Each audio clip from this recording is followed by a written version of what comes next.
welcome back to my channel. If you're new here, my name is Aayushi and in today's video is all about my honest review of Etihad based on my personal experience. Let's get straight in today's video. So the story goes back to September 2023 when I boarded a flight from Ahmedabad to Heathrow, London for my further education. I was at the Sardar Vallabhbhai Patel International Airport from the Terminal 1 boarding flight to Abu Dhabi, UAE. I went to the check-in counter where there was a huge line and they had 6 to 7 counters lined up there. When it came to my turn, I was asked to go to a counter where there was a young individual who was there to assist me. I knew that my 2 carry-on luggage bags were 2 kilos over the limit that was supposed to be. These are the 2 bags that are gonna be my check-in bag. In total, I'm only allowed 45 kgs, but I'm praying they'll let me 47 kgs. And I was assuming that they would let it go. And usually all of the airlines, including Etihad, because I know because of my experience, are usually flexible with that. And even if I have to pay for that, it's fine because usually for each kg, you're supposed to pay 2000 extra rupees. So I was ready for that just in case. So during my check-in process, this guy started questioning me for no reason at all. Like, why am I going? Where am I going? Blah blah blah. I was little hesitant on why is this guy asking so many questions. I didn't bother that much and I just started having a conversation. So as we were talking, I put both of my luggages on the conveyor belt where they actually measure your luggage, and he said,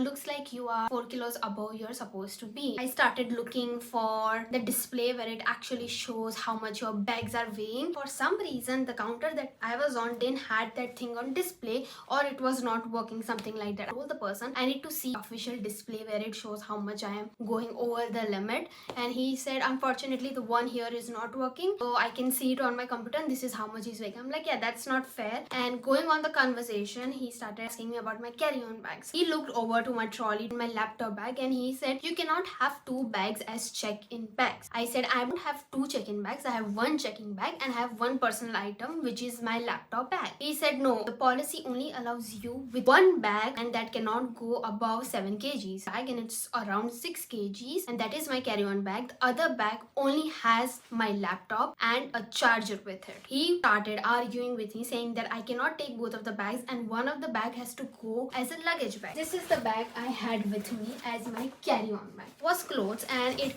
hardly fit 6 kgs. I think he assumed this was the first time me traveling abroad. I said, hey, this is not the first time I'm traveling. The guy went on a rapport saying that no, we have changed policies since COVID, this and that. I'm like, dude, I traveled with Etihad 2 months ago internationally. I know what policies are and I am very well aware that this is not true. And guy wouldn't budge. He started being a little mean to me, started snapping back at me, and I was stressed. I have security left, I have immigrations left, and my flight is at 4 in the morning and it's almost 1 right there and there and I'm still not checked in. I start stressing out and I said, can I talk to your supervisor, because I do not think this is the right policy. Guy sitting beside him stands up and says, I am the supervisor, which was a clear lie. I didn't have a choice. I cannot let my laptop bag be a luggage bag because you're not allowed to put laptops and batteries and stuff into luggage bag because it's not allowed. So I had put my 6 kg bag, which is my carry-on bag, as a luggage bag, which made my entire weight to be almost around 11 kilos. And he's like, yeah, you have to pay for this 11 kgs extra. I'm calling my parents. My father's standing outside. He's like, this is not right. Why can't you allow 2 bags? A person who has traveled for decades is saying that, yeah, there is something wrong. This is not right. He literally said, just pay the guy and go for it. He said, you not miss my flight, which cost way more than what I'm supposed to pay because then there were no other flights. If my bag's weighing 6 kgs, assuming my laptop is 1 kg, to have it separate in 2 bags, you are nobody to tell me. As long as everything weighs under 7 kg, it's fine. The guy went on another ramp of saying, no, you only 1 bag. That's how 1 customer is allowed to take. There are limited storage on the flight and cabins. The guy was like, yeah, you have to take a decision or you can stand aside and make a decision while we take other customers. I'm like, hey, I'm not getting into this huge ass line that I was waiting for half an hour for. I need to make security and immigration. I don't seem to have any other option than pay for my stupid luggage. So he was like, okay, I'm making a calculation and you are supposed to pay 50,000 Indian 4,000 rupees. I'm like, are you crazy? He said, yeah, for each kg you're supposed to pay 4,000 rupees. I'm like, wait, I've checked online. If I want to add extra luggage, it was 2,000 rupees per kg. He was like, yeah, right now it's 4,000 since you're doing it in the last moment. I'm like, are you crazy? It is half of the price of the flight ticket. Then I remembered, since I had a lot of friends also came to UK for education. So I remember them saying that airlines have a special facility when it comes to students, where if you show your admission letter, caste letter and all those proof, they actually let you take up to 10 kgs extra for free, because they know international students need a lot of stuff. So I told him that, hey, I am aware of this policy, and I literally said there is no policy in my entire professional career. I've never heard of this policy. And this, and I'm like, my friends boarded a flight 2 weeks back, are given this facility. Why am I not being given this? Those guys were not budging at all and were kind of mean to me and rude to me. What can I do at this moment? Talk to my father, and he's like, just pay and go, we can deal with this later. I was like, okay, listen, charge me the amount you said, give me a receipt saying that I am paying this at this terminal and everything, so that I have a proof, so that I can email the company. And they literally hand wrote on one blank boarding pass, and in the end they gave me this receipt of my card, paid exactly 50,273.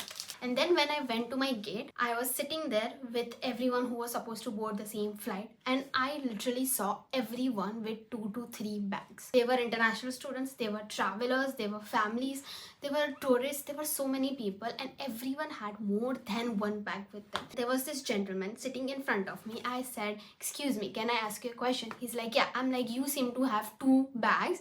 Did you pay extra for any of those? He said, no. Pull up his laptop bag which said personal item, and this is my luggage. Then I told him what happened with me. He's like, no, that is bullshit. That guy who checked me in was standing right there helping people board the plane, and I was like, and he kept looking at me and talking to his friend and smiling, and I felt very uncomfortable in that moment. Later on, I board the flight, I land in Abu Dhabi, started recording people to show that literally people had more than 1 or 2, or some people even had 3 personal items. By just looking at the footage, you can see that these things were weighing more than 7 kgs. These things were stuffed to the brim, like the bag would have burst if anything else would have put inside it. After 8 hours, I get on another flight from Abu Dhabi to Heathrow, which is supposed to be 8 hours. First 3 hours, we didn't had any air conditioning on the flight. It was so hot because it was during the day, and it was literally sauna. People were sweating, and when people were asking why is this air conditioner not working, the only thing crew did was to deny the fact that the air conditioning is not working, and saying that just give it some time, it's gonna cool up eventually. How that flight went on. So I filed a case on 26th of September 2023. They reached back to me almost after a month at 24th October 2023, and their response was hilarious.